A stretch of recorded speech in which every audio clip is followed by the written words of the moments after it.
Bonjour, alors je suis de retour. Ça fait 2 jours maintenant que le programme French Tech Tremplin a commencé et je vais faire le compte rendu, comme je vous ai promis, de ce processus de création de startup. Je vais faire le compte rendu de mes principales conclusions de ces 2 dernières semaines et puis je vais énumérer un peu les événements qui ont passé ces 2 dernières semaines, journées. Euh, Ça semble être des semaines, ça passe si lentement, c'est tellement passionnant. Mais oui, je vais énumérer mes principales conclusions et puis lister un peu tout ce qu'on a fait pour que vous-même, pouvez prendre vos propres conclusions qui seront sûrement différentes des miens. On est tous différents. Alors, j'ai deux principales conclusions. La première, bien sûr, est de loin la plus importante. Et cette conclusion, elle paraît évidente. Elle paraît évidente. Si quelqu'un m'aurait dit cette conclusion il y a quelques jours avant que je fasse cette formation, si j'aurais vu ce vidéo même avant que je fasse cette formation, j'aurais pas compris. Et du coup, c'est un peu tant pis pour vous, je pense pas que vous allez comprendre. Parce que moi aussi j'avais l'impression de comprendre ça, mais finalement, à travers le vécu, je me suis rendu compte que je comprenais pas du tout. Et plus que le pas le comprendre, surtout je l'avais pas intégré et je le ressentais pas. Donc cette première conclusion, c'est que la création d'un startup, c'est pas glamoureux, c'est pas dramatique, c'est un processus, c'est faire des étapes qui sont communes à la création de toute entreprise. C'est le business plan, c'est le business model, c'est penser à son marché, comment on va satisfaire une demande, comment est-ce qu'on va vendre. C'est tout ça. Et je le savais ça, je savais qu'il y avait tout ça. Mais en le faisant, et plus qu'en le faisant, juste en voyant l'importance que ça prend, je ne sais pas comment l'expliquer. Peut-être c'est l'ambiance des autres gens, peut-être c'est les formateurs, la manière qu'ils le communiquent, mais on se rend compte que c'est vraiment important, c'est un aspect important et c'est pas réfléchir à notre idée toute la journée ou penser comment on va améliorer le monde qui est le principal travail dans la création d'un startup. Et ça, ben, il faut le vivre. Et je suis heureux que je l'ai vécu parce que le changement des mentalités, c'est sûrement le plus important, peut-être avec le réseautage d'un cet événement. C'est pas l'information, c'est plutôt la vision. Alors ça, c'était la première conclusion, la plus importante. Je trouve que ça va vraiment m'aider, ça. Je suis beaucoup plus cadré dans ce que je dois faire. Je vois plus concrètement, c'est devenu beaucoup plus concret ce que je dois faire. C'est pas du tout flou maintenant. On a vu les étapes, mais plus que les étapes, on a vraiment fait les étapes. Et j'ai l'impression que maintenant, bah, il faut que je fasse le travail. C'est du travail maintenant, c'est plus un rêve, c'est du travail. Dans les bonnes et les mauvaises sens, dans la bonne et le mauvais sens. Mais moi je le prends comme quelque chose de bon. Alors, la seconde conclusion, enfin, c'est qu'il y a des phases de développement des startups et tout le monde n'est pas aux mêmes phases, tout le monde n'est pas au même stade et pourtant il faut faire les stades. Et ça, c'est ma seconde conclusion parce que je suis actuellement en train d'y réfléchir. Peut-être dans quelques jours, j'aurai une réponse. Mais je réfléchis actuellement à comment ça rentre en conflit avec un a priori que j'avais avant, qui était que les startups, ils sont rapides. Ils ont une idée, ils le construisent, ils le lancent, et ils croîtent vite ou ils meurent vite. Mais je croyais que tout était très vite. Et justement, en apprenant ce processus, en apprenant tout ça, je me rends compte que finalement, c'est pas si vite que ça. Des processus, c'est pas vite. Je croyais que les processus, en fait, c'était seulement le domaine des grosses entreprises. Mais en vraiment apprenant à faire ça, comment il faut vraiment développer un startup, je me rends compte que dans des startups, il faut ça aussi. Alors, moi, il y a quelques jours, si je voyais quelqu'un dire ça, j'aurais dit non, non, non, t'as été piégé. on t'a tellement formé, tellement bourré le crâne avec l'information que tout d'un coup, tu as perdu tout l'esprit, tout le rapidité, toute l'agilité qu'il faut pour un entrepreneur. Tu vas dans le mauvais sens là. Et c'est vrai que j'y pense. J'essaye de compenser les deux idées. Mais face à ce que j'ai vu, face aux autres entrepreneurs dans ces formations, face à ce que eux ils ont fait, comment ils parlent de leur projet, je me rends compte que quand même il faut intégrer ça aussi. On ne peut pas juste rêver, il faut vraiment voir le travail, et le travail ça prend du temps. Ça prend du temps. Donc ça c'est la seconde conclusion, et peut-être il y en a d'autres, mais ça c'est les principales. Alors maintenant je vais parler juste plus simplement du déroulé des derniers deux jours, ou deux journées. Alors la première journée, je suis arrivé, après m'avoir perdu dans toute la ville, je suis quand même arrivé 15 minutes en avance parce que j'avais prévu 30 minutes d'avance. Et je suis arrivé dans le bâtiment de Executive Education de Montpellier Business School, MBS, à partir de maintenant. Donc dans le bâtiment de MBS, il y avait déjà des gens. Et je les voyais tous en train de parler là, alors que je rentrais en sueur. Donc ça me mettait un peu mal à l'aise, mais j'étais chanceux, je voyais d'autres gens aussi que moi qui ne parlaient pas encore. Et du coup, je les ai approchés. D'ailleurs, la première personne avec qui j'ai commencé à parler, il s'appelait Thomas aussi. Alors, salut Thomas, si tu regardes cette vidéo, il ne regarde pas cette vidéo. Mais bon. Donc j'ai commencé à parler, bientôt il y a eu la présentation des formateurs et on nous a répartis dans deux groupes. Je suis allé avec mon groupe, j'ai essayé quand même de continuer à parler parce que c'est vraiment important, le réseautage, le networking, de cet événement, de cette formation, c'est peut-être le second plus important derrière le changement des mentalités, qui d'ailleurs est une partie du réseautage aussi parce qu'on change ses mentalités en parlant avec des gens. Donc, j'ai continué à faire ça. Et bientôt, Cyril, qui est le principal membre des Déterminés, qui est une organisation qui nous suit. Donc c'est comme ça que ça fonctionne, cette formation. Il y a une organisation qui nous suit. Il y a différents intervenants qui font partie de cette organisation. Il y a aussi d'autres intervenants qui font partie du French Tech plus généralement, de ce que j'ai compris pour le moment, parce que j'ai pas tout compris.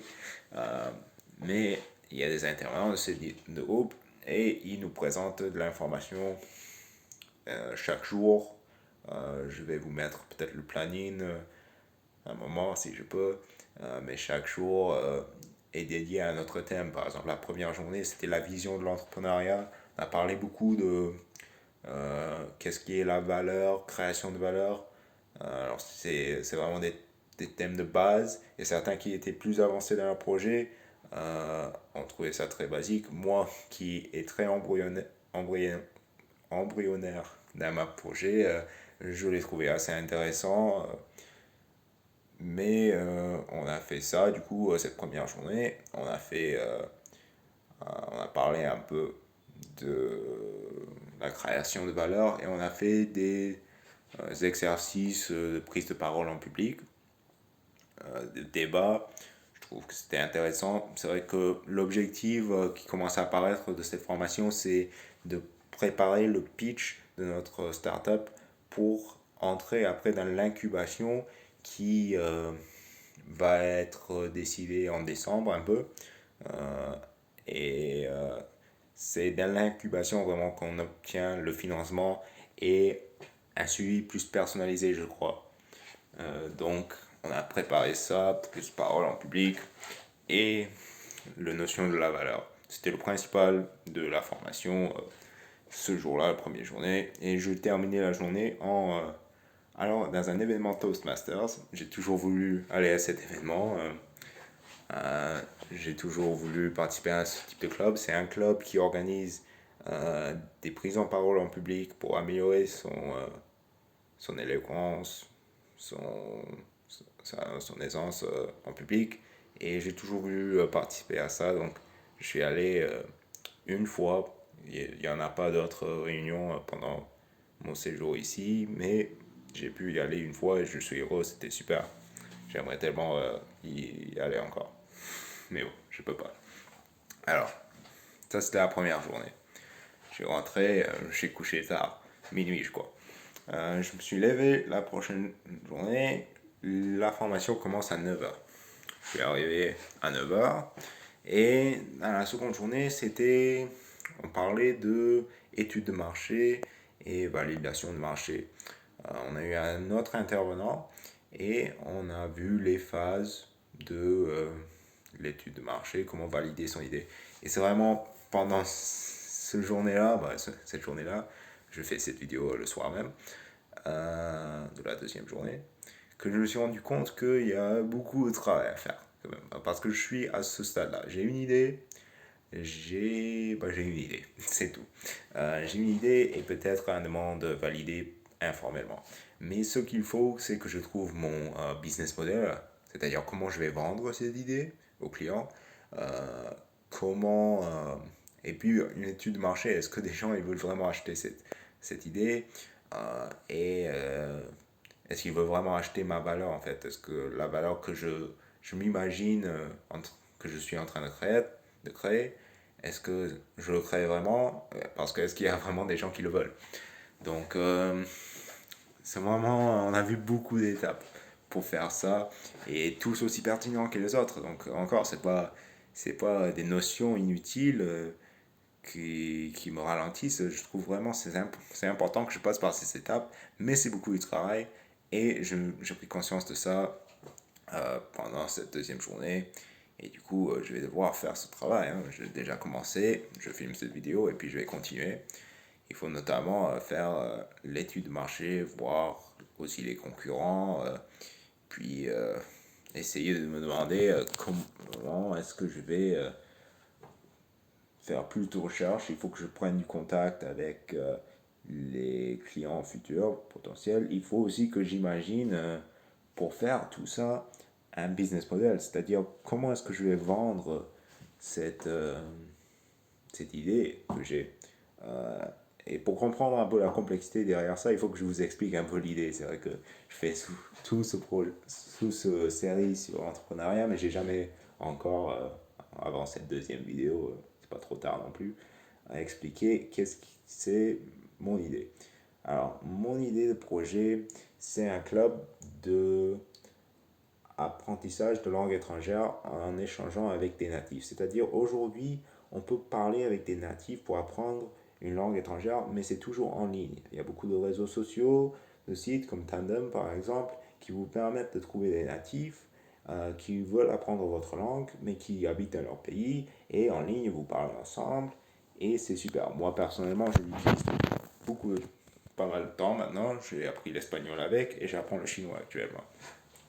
Mais ça a toujours été un peu limité pour moi parce que on parle toujours en ligne, c'est bien cloisonné dans notre vie, ça reste très artificiel. C'est pas aussi motivateur que une vraie interaction dans une langue étrangère avec quelqu'un face à face. Et les amitiés ne se tissent pas de façon aussi, comment dire, élargie.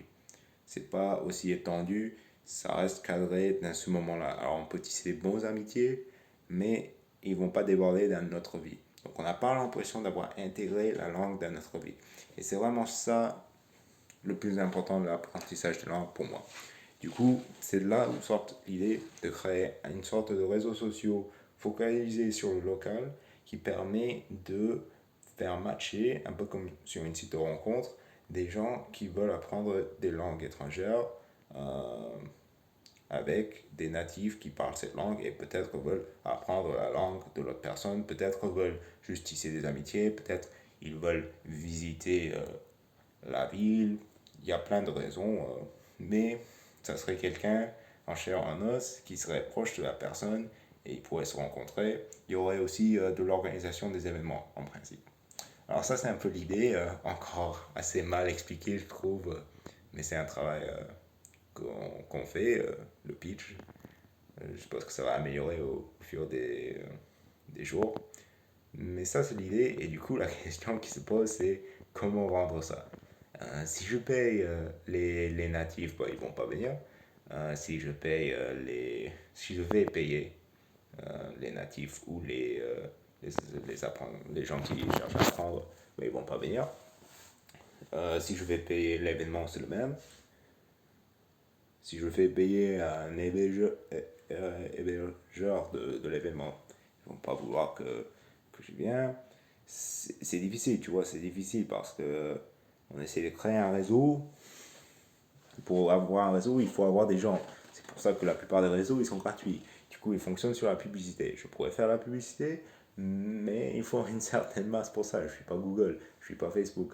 Euh, je trouve que ça serait bien d'avoir un autre modèle. Alors, je regarde des entreprises comme Meetup, par exemple, qui font payer les gens qui organisent des événements. Pourrait faire ça, mais c'est pas principalement de l'événementiel. Sur les réseaux sociaux, ça serait plus des rencontres d'une personne à une autre. Je pourrais vendre des comptes premium comme sur Tinder et tous les autres sites de rencontres. Mais je me dis, c'est un peu site de rencontres, ça. J'ai pas envie d'avoir cette association non plus. Donc, c'est une grosse réflexion que je vais faire. Ah, c'est la priorité, je vais le faire maintenant. Cette réflexion sur quel business model. Alors, c'est un peu tout ce que j'ai à dire pour cette vidéo. Si vous êtes intéressé par cette série, vous pouvez regarder la première vidéo.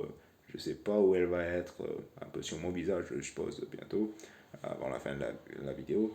Et puis, vous pouvez aussi regarder ma candidature, comment j'étais accepté dans ce programme French Tech Tremplin.